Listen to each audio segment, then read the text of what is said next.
when I would finish college, so about 19 or 20 years old. Okay. I was going to do that. You were going to go to L.A. and do all that stuff. What happened? What stopped you from doing it? Well, I ended up meeting someone and I got married. Okay, that's the age-old story, right? Right. And when that happened, did you put the brakes on your career, or were you still modeling? You know, what transpired? Well, I was modeling a little bit, and my ex-husband, he actually took some pictures of me, and I became for Hustler magazine. I got in one of the Girl Next Door picture photograph of like a Polaroid, and I was in that. Mm-hmm. And he actually did that, and also Cherry magazine, just a Polaroid picture that he sent in. So that was the only type of stuff I did up here for that when I met him. Okay. And the rest of it, like the acting and everything, I was not able to pursue it like I was down in Florida. Okay, so you changed your whole career. You kind of like switched everything and put the brakes on it just for a little bit because, you know, so our listeners understand, you did say ex-husband. So that's ex-husband. Ex-husband. There you go. Ex-husband. He's out of the picture now. But now right. you started pursuing your modeling and acting again. About what year was it when you started actually getting back into the game? And obviously you're older now than you were back then. Maybe you can tell us what made you get back into it. Did you have a revelation? Did you wake up one morning and say, what the hell did I do? Let me get back into what I love doing. What transpired? Well, I met a photographer because I went to a couple of concerts and there was a photographer there probably back in 2005. Okay. And he said that he had a rock promo coming up for a bar down in Hartford, and I would be good for a rock girl to take some pictures. Okay. So I took a couple of pictures for him, and I was on the ad that they had for the rock promo. Mm-hmm. And actually, during that time, I was able to be myself, and I divorced my ex-husband, who sort of hindered me from pursuing anything that I wanted in regards to the modeling.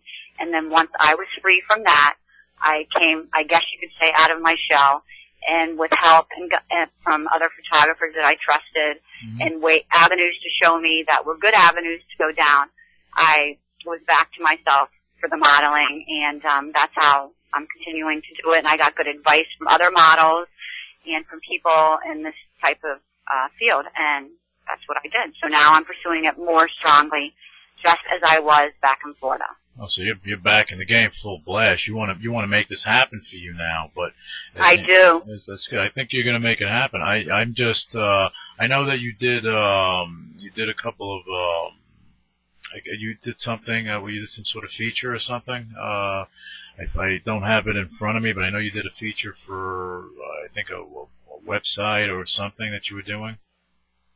Yep.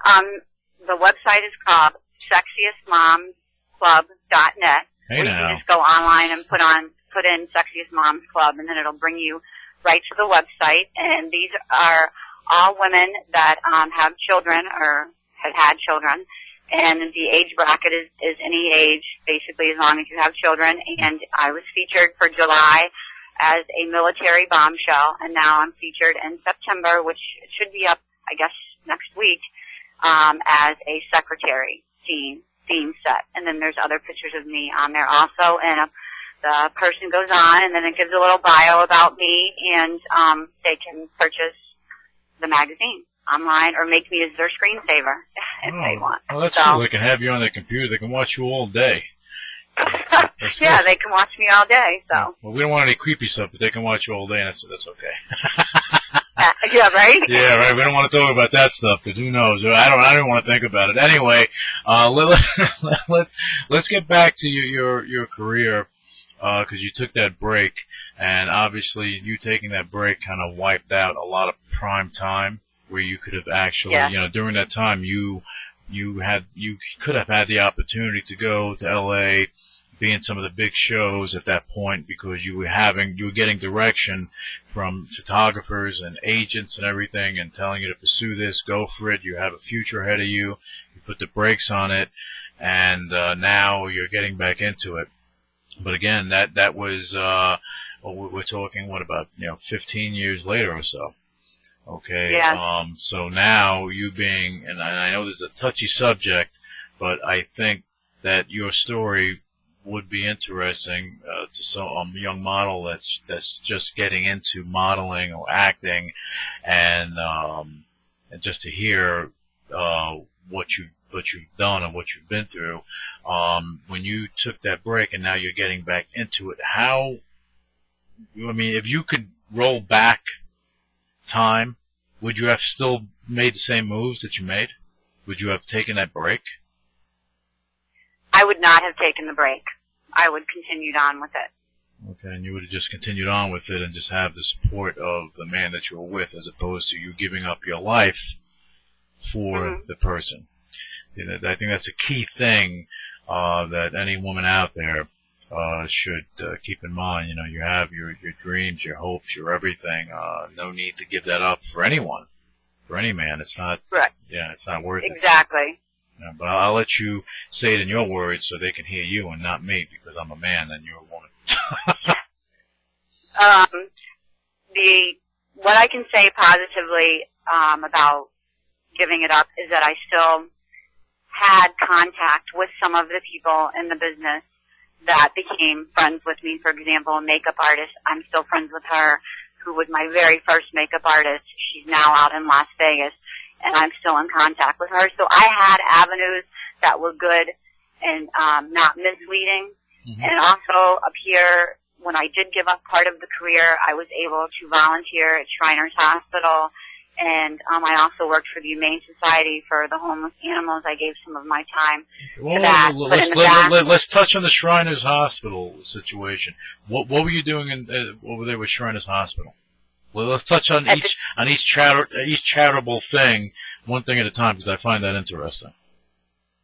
Okay, at the Shriners Hospital, I would go once a week, and I would sit and I would do activities with the children that were there, and just basically hang out, just talk to them. And a lot of them, though, really didn't speak English because a lot of the children were from foreign countries at the Shriners.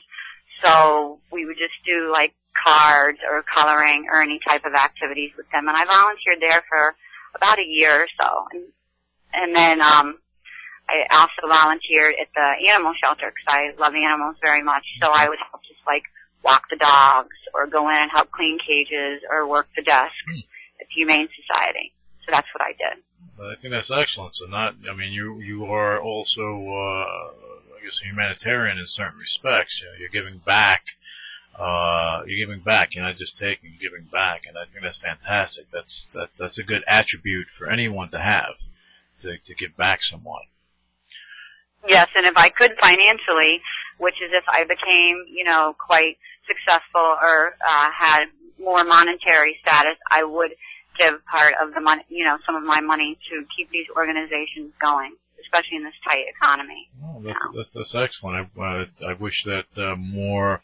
Well, I'm sure that you have a lot of well-to-do and celebrities, and they do their part for their own charitable organizations. So I was going to say I wish more people would do it, but there are a lot of people doing that. Can more be done? Sure, more can be done. But hopefully, people will do more, and these organizations will continue to do what they do best as the years and decades go by. Now you're pursuing your modeling. Now, do you have anything going on now that's helping to boost you to the next level where actually you should have been for years? Yes, I have several things going on right now, and actually I have 8 photo shoots booked in September, ranging from 8 photo shoots. 8. Oh wow, you are a mad woman. You're out of control. Good for you, Bridgette. That's fantastic. Yeah, there's 2 in 1 week, and then there's 1. I try to arrange it plus trying to work, plus trying to live my passion. trying to arrange all. I have to put a stop though at 8. I can't do any more. It's gonna, that's a lot. 8 in 1 month. So.